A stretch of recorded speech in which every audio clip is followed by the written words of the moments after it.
we are going to be restocking my letter hoop. I do the letters by machine, and then I add little hand embellished details like the florals, like the little beading, and then we have that little hand touch element. We are going to embellish our stock of letters so that we can have them ready for our next market. Let's dive in.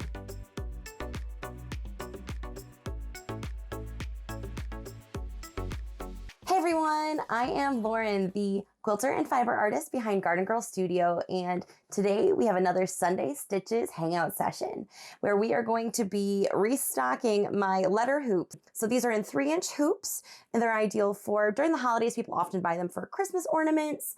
I also have found that a lot of aunts, uncles, parents love to buy them for their kids' rooms. So I am all out of my most popular letter is A. I'm out of A's. I'm also out of E's and S's. So we're restocking in both peach and in blue so that we have a couple color choices for an upcoming market. So what we're going to be doing is adding little embellishments. So here's some that I already have done that I don't need to restock. So these are little florals. I also sometimes will add just like a little bit of metallic and some beading. So I'm going to kind of just try to mix it up a little bit so you can see a couple different styles just depending on the color and the theme. I try to give a few choices so that people can choose a color or option that speaks to them. These ornaments are started by machine. So I have found that working with these letters, it is a lot faster and is better pricing for my customers if I do the letters by machine. So this letter, for example, this U, was all done by hand. The entire thing was done by hand. That is a long and short stitch. And it took me over an hour to stitch it, which is not great pricing wise for my customers. So if I do the letters by machine, it saves a lot of time, which means I can keep the pricing down and really reasonable for my customers. So basically I do the letters by machine, and then I add little hand embellished details like the florals, like the little beading. And then we have that little hand touch element without it taking forever and my price going through the roof. So I try to keep the cost reasonable. That's just kind of how I work. So my YouTube friends, if you would ever like to learn how to do the long and short stitch though, with these letters, I'd be more than happy to show you. It is a lot of fun. It's a good project. It takes, for this size, again, these are in a 3-inch hoop, takes about an hour to stitch out one of these letters, just depending on how much like bulk, you know, if you've got a thin space versus a bulky space in the letter. So depending on which letter you're going to do, but I'm more than happy to do a video on that. If you'd like to see that video, just drop a comment below. That way I know what you want to see and what you want to learn next. So without further ado, we are going to embellish our stock of letters so that we can have them ready for our next market. Let's dive in. Okay, so we're going to start by picking out just a couple of colors. So we need, I would say, I like kind of 3 colors each. I kind of really want to have some fun with the peachy color. So I think we're going to go like a yellow, like a white or a cream. That's a little heavy. Let's do cream. And I'm thinking like a deeper burgundy. That might be really pretty. We can also go slightly lighter. This one might be pretty with that coloring. And as just an alternative, I don't think the peachy peach is gonna like really show up, but we can try. That might be pretty instead of the cream. Let me see, do we want like a slightly softer yellow while we're here? Oh, that's really pretty too. You know what, let's do that. That's 745. Yeah, that way we have a lighter color that's gonna replace kind of like our cream. Okay, we like that. Our floral is a good place to start. So let's start here. And I usually like kind of grabbing some of my other ones for reference, just so they kind of look similar. And it looks like in the past we've done a sort of like a modified lazy daisy, some little leaves that are kind of like in an alternating stitch, and a few French knots. So let's grab an embroidery needle and get started. To get started, I'm starting with the 3687, my darker pink color. We're going to be doing the lazy daisies. I want them to pop because they're kind of like a focal feature. And I'm going to use all 6 strands so that they're a little bit bigger, a little bit fuller. You can use 2 or 3 if you want. If you want something a little bit more delicate, that's totally fine. And if you're working on another project while we're hanging out today, let me know what you're working on. Drop it in the comments below. I love to hear what projects you're working on today. And I personally have a cup of water today, but today's also a good day if you have a cup of tea, cup of coffee, if you're hanging out. Let me know what you're up to.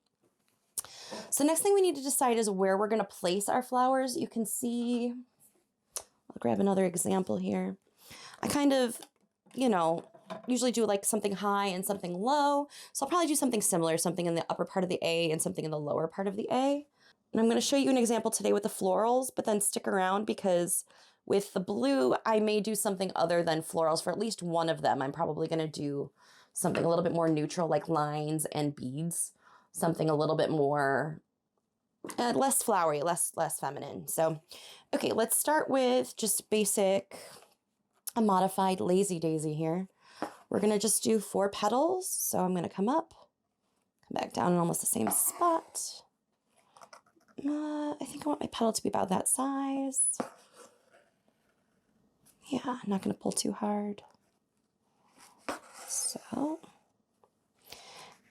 and these are meant to be like a fairly quick stitch, and for my purposes, because for my markets, like I said, I want to sell them for a fairly lowish price. I want them to be like really an easy grab and easy buy. So I don't want to spend hours and hours and hours of labor hours stitching them. And we know that when we stitch by hand, it does take a minute. Embroidery is a slow stitching art, so it can take a hot minute. So we're going to try to just keep this really simple so that our customers can get something really fun and unique without spending a ton of labor hours, so that we can keep the price as reasonable as we possibly can on these.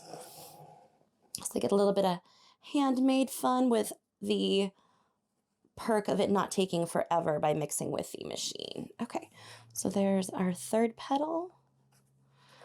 And, there we go. Sometimes when you have, so I have multiple layers because this was done by machine, so I have multiple stabilizers in here. So sometimes if you see me pulling, it's because I have so many layers to go through from the machine stitching portion. I could have cut away some of it, but it actually helps keep, so I put little wooden planks in the back, and it helps keep those tight and secure by having the extra layers in there. It like fits just right having the extra layers, so I try not to cut them out. But if you see me struggling to pull the floss through, that's why. I have a ton of layers in there from the machine embroidery. Okay, so there's our first little partial lazy daisy. Okay, I'm just going to knot off on the back and then move to the bottom of our A. So quick knot here. Good. Get out my mini scissors. Reknot this. Now I'm going to do another one sort of down kind of in this space. Probably going to come close to this bar here. And when I'm doing this, I kind of like to, sometimes, feel free to turn your hoop. I like to not make the ones that are right along the edge first. I like to make kind of the middle ones to start. So I'll make one middle one, like right here. And then I'll fill in this gap to the edge, just so I can kind of have an idea of spacing. Oh, goodness gracious. Do y'all ever do that? Next, only pull too tight? Okay, that's okay. We're going to pull it right back out. If you ever do it, don't worry about it. You can just pull it right back out, generally, if you haven't pulled too hard. Okay, so let's get our loop kind of where we want it. That looks right. Now we're just going to gently, super recoverable. See? Good times. It happens. It happens. I do need to rethread my needle. Sometimes when we're speed stitching, this stuff happens. This is why I highly recommend a slow stitching process. Usually when I'm working on these, I'm doing this in the middle of the day today because I want good lighting so that you can see what I'm working on. But I love doing this at the end of the day. I'm relaxed. I am listening to a podcast or an audiobook, or listening to, if my husband has the TV on, or if we have the TV on, and I'm kind of like listening while I'm stitching. So this is meant to be slow and relaxed, but today I have a lot to get through to get ready for my small business market. So I'm moving a little bit quicker than I normally would. So maybe we'll slow it down a smidgen just so that we don't have too many mishaps. Yeah, still looking good on the back. Okay, so Then again, I'll show you, I'll do my third space because I like to do those edge ones last. Good, right there. Beautiful.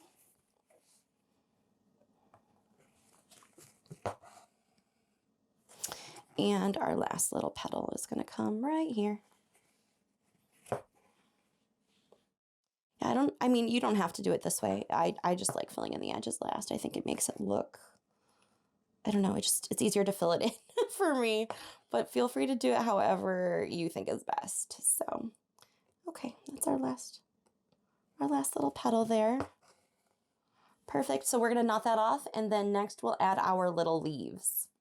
Okay, so for our leaves, I'm using our yellow, our 745, which is this color right here, and I'm only using 3 strands. I want this to be a little bit thinner, and we're going to kind of just place them in here where we think they're going to look nice. We're going to take a longer stitch, however you want like the length of almost the length of your leaf to be. So I'm going to come this way, and this is the direction that my leaf is going to be facing, okay? And then I'm going to take a small stitch at the top for the littlest leaf. Okay, just like this. And then I'm going to kind of come down and angle my leaves, but I'm going to bring my needle back down on the other side of the stem so it kind of zigzags a bit. There we go. And I'm going to come back down nearby the other way. So let's do this, and we'll kind of come back down on the other side of the stem again to kind of pull it back to center. Here we go. Come back down a little ways on our other side, hop over that stem and kind of pull it in a little bit for some extra texture. And I'm going to do another one right here. We're going to pull it back the other way just a touch. There we go. And I kind of want I want one more right here. And we're going to bring it right down to the base. And over the edge, and I think that looks nice. Okay, so now let's do another one. Let's add in, what do you think? How about, you think we'll do one right down here? Okay, so again, we're gonna make our main stem. Okay. We're going to add a little stitch for the top of our leaf. And then we're going to kind of alternate sides. So we're going to kind of go at a diagonal to that main stem, but we're going to cross over that stem to go back down. Same thing on the other side. A nice little angle, but come back down on the other side of the stem, and I'm kind of using my needle to kind of really guide it in there. Yeah.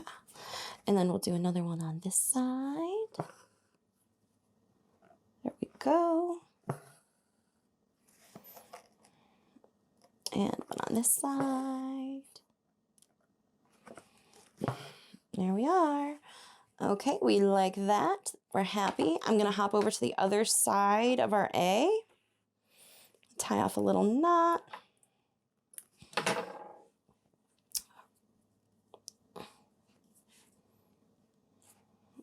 Do a double knot here. Perfect. Okay. And over here, I think, let's have a leaf coming out here and maybe like one coming out over here. We'll kind of change it up a little bit. So we'll start with this one. We'll come down a little ways. There we go. Do our little stitch at the top.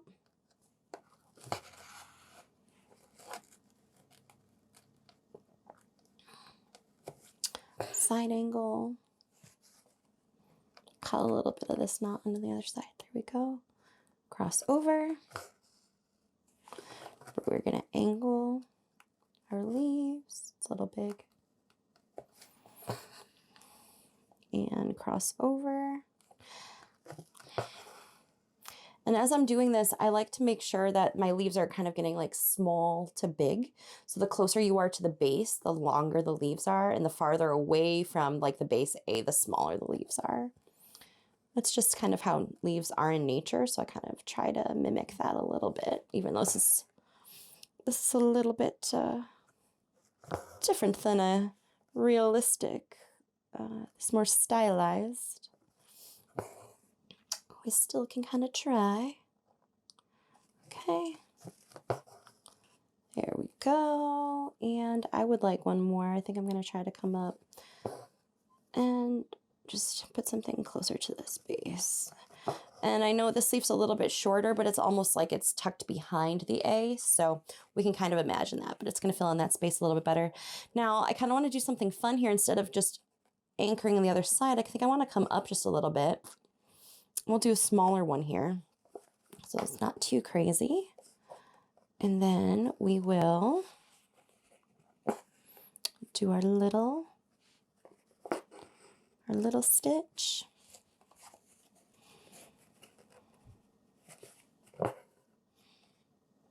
Cross over.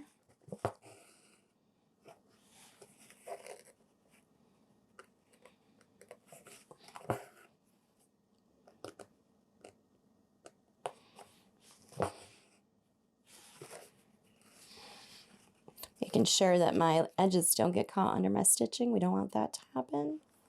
And here we're gonna come down. There we go. And again, we're making our lower leaves a little bit longer. There we go. Beautiful. And I'm debating whether I want to add like a little guy coming up. I think we do.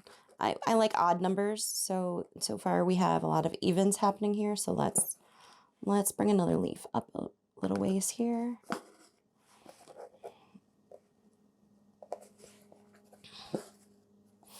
And if I'm going to make something a little bit heavier, like add a third, I like it at the bottom of my letter as opposed to the top, because I like having my bottom be a little bit heavier than the tops of my like illustrations and projects. Just think they balance a little bit better. But that's just a personal preference. You can add in your extra leaf wherever you like. This is an organic style of, you know, stylistic stitching, so you add wherever you think it would be best.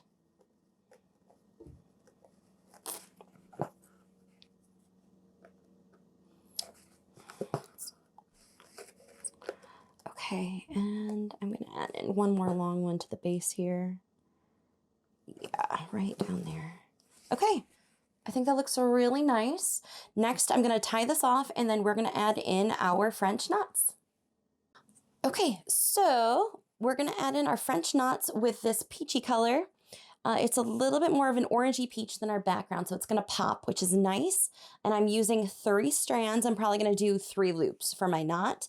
We're going to add these in anywhere we think that our project needs just a little bit of emphasis, and a little bit of balance. So I'm probably going to add in a couple knots up here, maybe a couple at the top. And because we have 3 leaves, 2 heavy at the top, I'm going to add in my knots at the base here. So let's go through and add some French knots. Let's start, I'm going to stick one here. And I kind of like to do them in little groups of 3s so that they look like berries. So we're going to kind of stick with that train of thought, and it should work out just fine. These are going to be subtle because they are close to the background color. So it won't make a huge impact, but they will add a nice little extra detail. I think adding things in 3s and in 3rds I don't know, I think it adds just a little more value when you're working on projects like this. But that's just me. Somehow 2 just feels a little empty. Adding in the 3rd element just makes it seem a little bit more full and balanced. But it all depends on what you're working on. Okay, so in this set, we're going to do a couple close ones. 1, 2, 3. And yeah.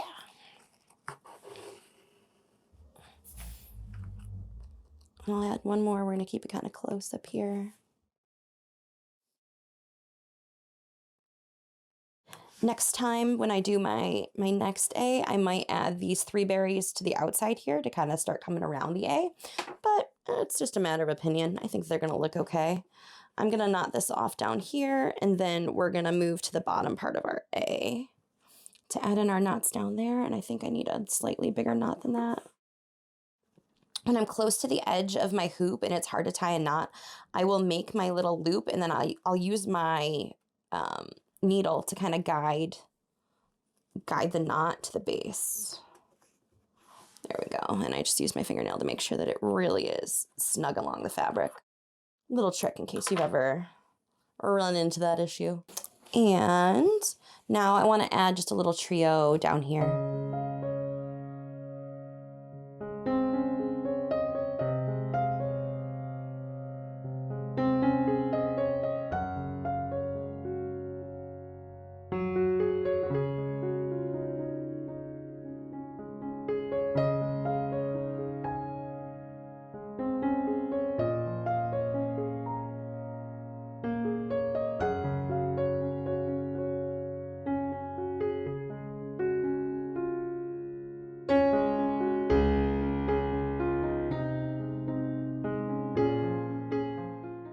Beautiful. I'm going to knot that off, and then our A is all done. So next, what I'd like to do is I could do this blue A, but I would love to get either an E or an S, and I think E is our next most popular letter.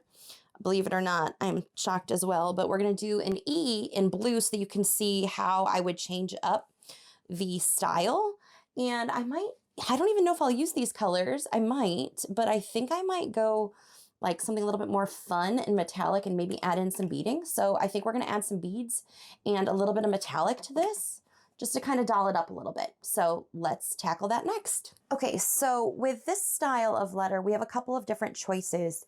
For the previous letters that I hand stitched, you can kind of see it's very subtle, but I added a metallic running through the center of the letter. So you can kind of see it on this one. So that's an option.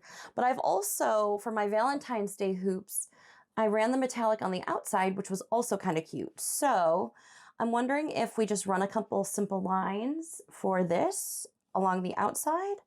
But I do like how this came out. The metallic really highlighted the letter. And then we'll add just a few beads to the outside. So I think we're going to take this route. I think we'll take this route today. So I think it would be really pretty to run this blue just kind of through our letter. Because this is machine stitched, I'm not going to actually, it's very dense, so I'm not going to run the metallic like into those lines. I'm going to just couch around it. So I'm threading a needle. We are going to tie a knot. Now this is Kreinik thread. It is, I chose one of the thicker ones. They come in different weights. I find that the thicker ones are a little bit easier to work with. The thinner ones tend to shred. Keep in mind that these are very old, so it's not a reflection of Kreinik. Kreinik threads are amazing and I love them. This one is a number 4 braid, and I think the key is that it's braided, so it's holding up a little bit better for me. So I'm just going to come and we're just going to couch across the letter all the way down. So, and I'm going to go maybe every little bit. I'd say maybe every, I don't know, 3/8 of an inch, 1/4 of an inch.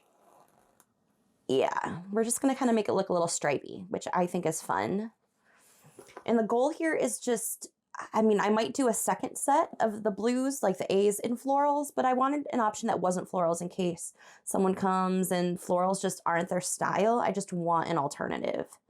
So we are going to just, and I'm just following, I'm going parallel to the set, more or less parallel to the satin stitch lines that are already there from the machine stitching. And this is a pretty quick couch. It doesn't take too long. So, and you can try to keep your stitches even. I don't worry too much. I like kind of the playfulness of these. So these are most popular as gifts for kids. I have aunts, uncles, parents, grandparents, godparents come around. They're like, oh my gosh, I would love to give this to my niece, you know, child, whoever is in their lives. And even kids, they kind of come over and they gravitate. They're like, ooh, color, and it's my name. And it feels special. It's like a nice magical moment in my booth when it happens. So I'm just trying to give some options here in case someone doesn't love florals as much as me. I know we can't all love florals. So we're just going to give a couple options, a couple colorways so that we can, you know, have some fun with it. Let's see here. We're going to come back to that in just a second. I suppose we could do it right now while we're up here. Just going to come right here. I'm just travel stitching around. It'll be okay. It's not gonna, it's almost the same color as the background, so it's not gonna show much on the back. Just go and do a couple stitches here.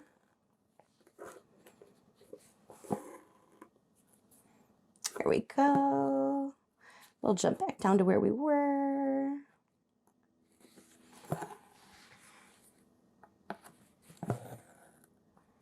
Okay. Come out a little bit. It's kind of fun. This feels playful. I'm not, like I said, I'm not too worried about even stitches. I want that playful feel.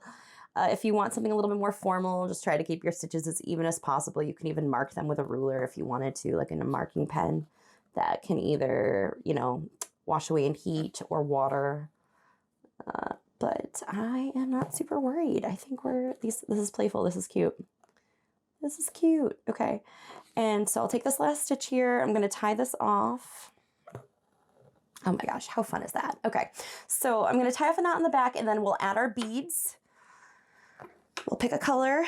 I've got a few options and I'll show you how I like to do my seed bead work. I have a special needle that I use, and I will show you the type of thread that I like to use.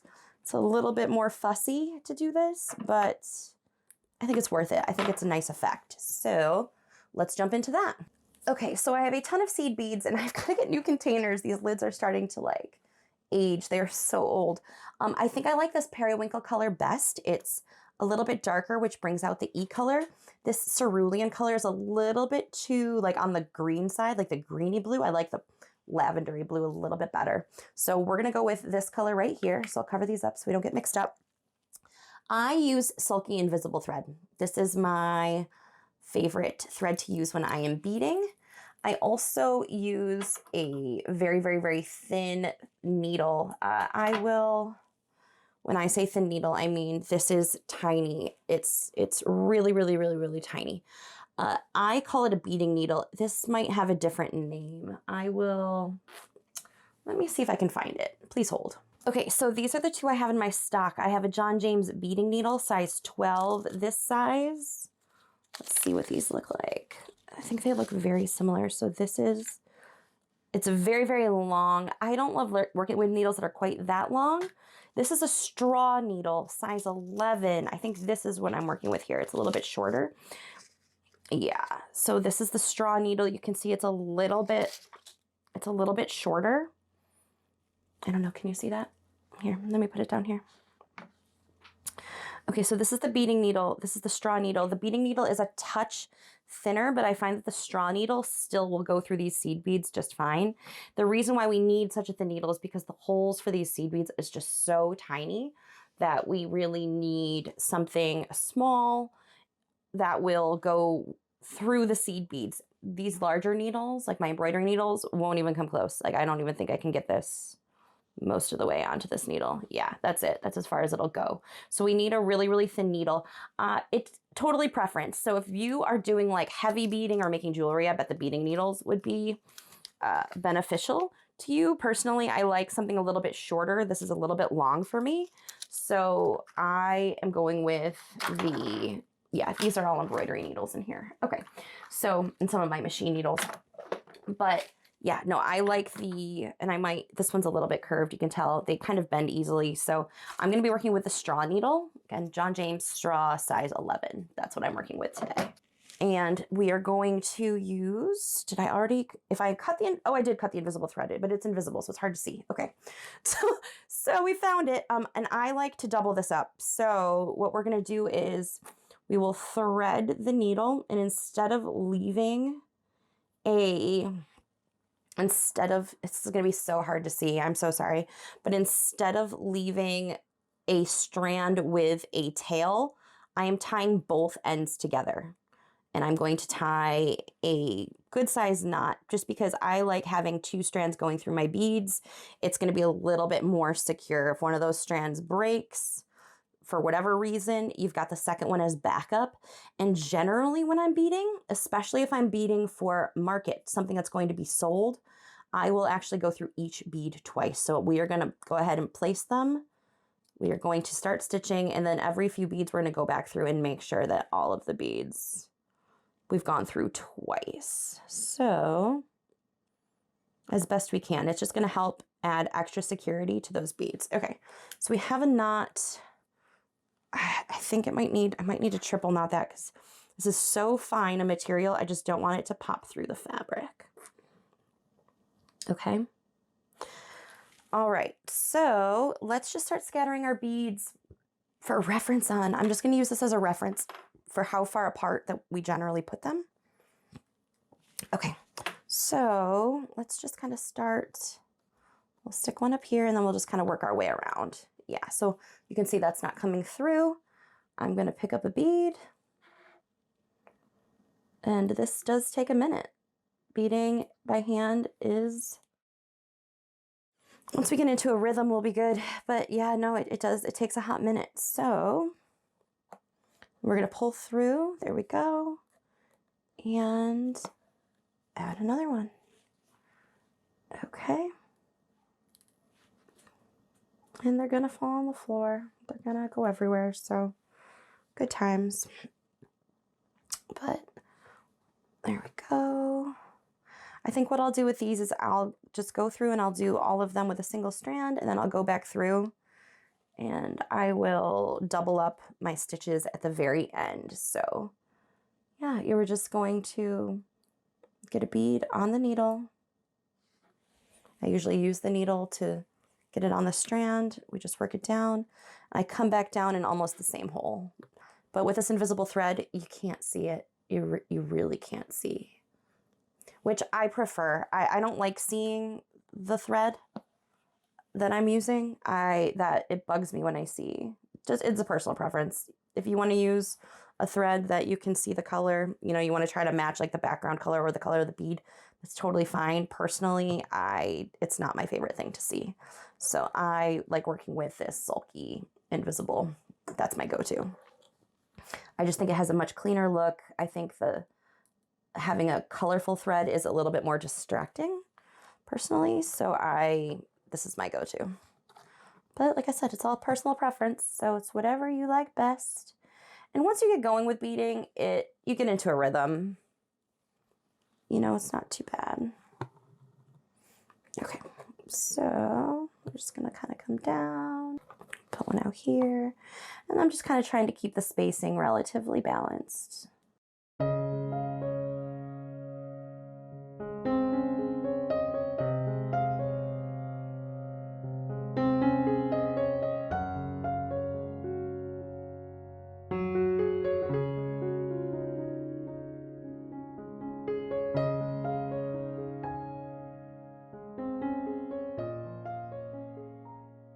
Okay, so I think we're gonna have enough thread for maybe like half of this project, and then we'll have to re-thread. So when I get to the bottom here, I will try to show you what I do to go back through to knot off, and then I'll go ahead and I'll move through and I'll do the other side.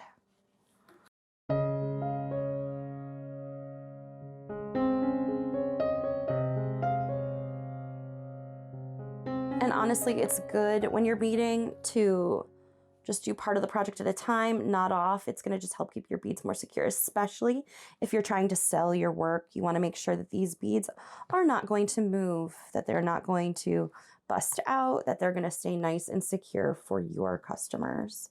That's super duper important. And if you're gifting it, same thing. If you're not selling and you're just making this for yourself for your gift, you want to make sure that these beads aren't going anywhere. Okay, so I'm running low on thread. So I'm going to tie off a couple knots here. And I'm actually going to kind of do this almost French knot style, where we're going to work this right down to the base to make a thicker knot. I can even, yeah, we're going to go a couple more. I feel like with beading, there's never enough knots. And I might even do like, I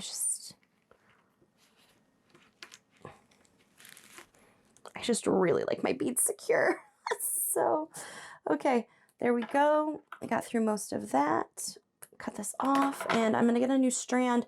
I'm gonna show you how to go through and reinforce those beads. So we're gonna go through them one more time, and I know that that's tedious. You can skip this step if you want to, but I find that helps keep the beads really secure. Okay, so I've rethreaded my needle with invisible thread, which you probably cannot see, but it's here. I promise, it's threaded. So I'm gonna come back under each bead, like almost directly under, and I'm going to come through each one a second time with a second strand. And I know this is tedious, but it's gonna help make sure that your work stays secure, and even that the beads stay kind of upright, that they're not like lolling over. If for whatever reason your strand is a little bit loose, this will help just give you some extra support and security for each of your beads. So I know this is tedious, but to me, it's totally worth it.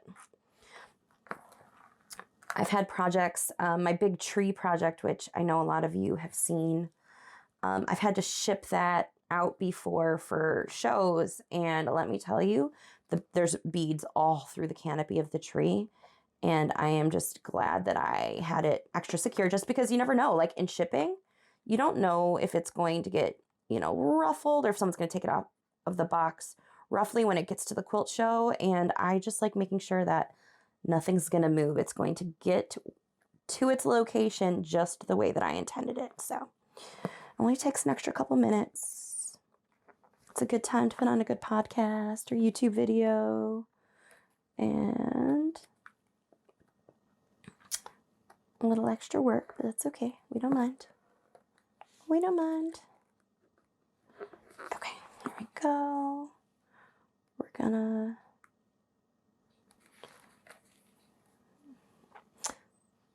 The key with doing this second step is making sure that the loops don't get caught on other beads as we're pulling here on the side. Okay, there we go. There we are.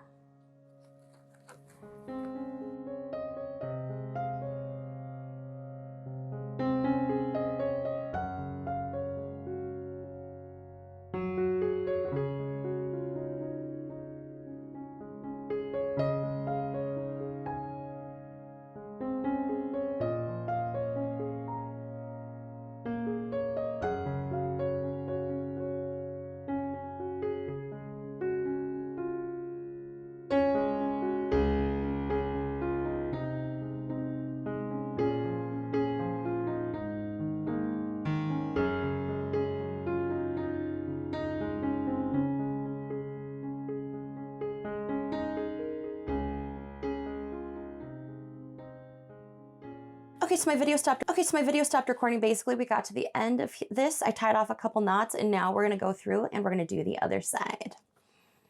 It doesn't hurt as you're working to tie off a couple knots as you go. It's just gonna help keep your beads even more secure. But when we finished going through and doubling up here, I just went ahead and started the other side. Why my video stopped recording? It was probably my fault. I don't know, but we're recording now, so we've caught it, which is good. I'm feeling like there's extra. Yep.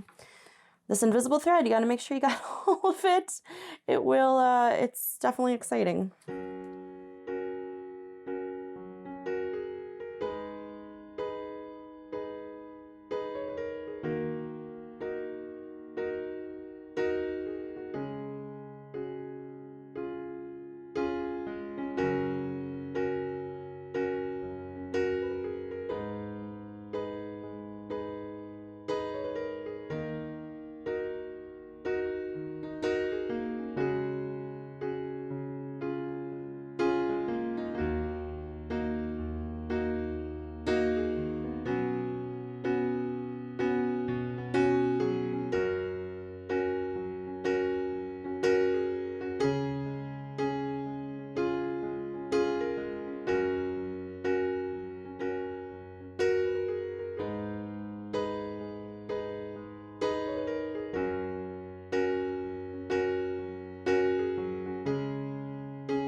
Okay, and they look pretty evenly spaced. I'm gonna knot off on the back, double up this other side, and then this E will be done.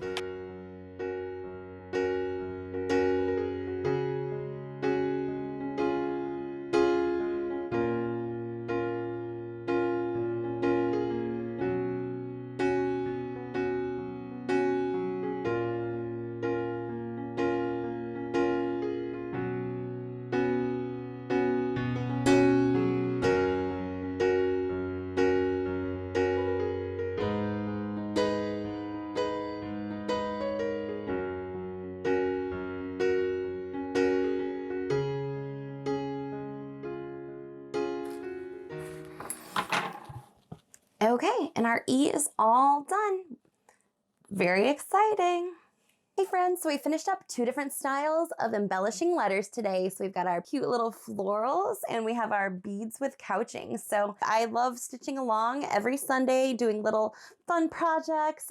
I also do artist vlogs, market vlogs, tutorials, all that fun stuff. If that's something that you're interested in, be sure to hit that subscribe button. I love stitching with you all. I hope you had fun working on this project. I gotta get to work and finish the rest of these letters before my market. So I'm gonna head out for today and keep stitching, but I hope that you all have a fabulous week. Until next time, friends.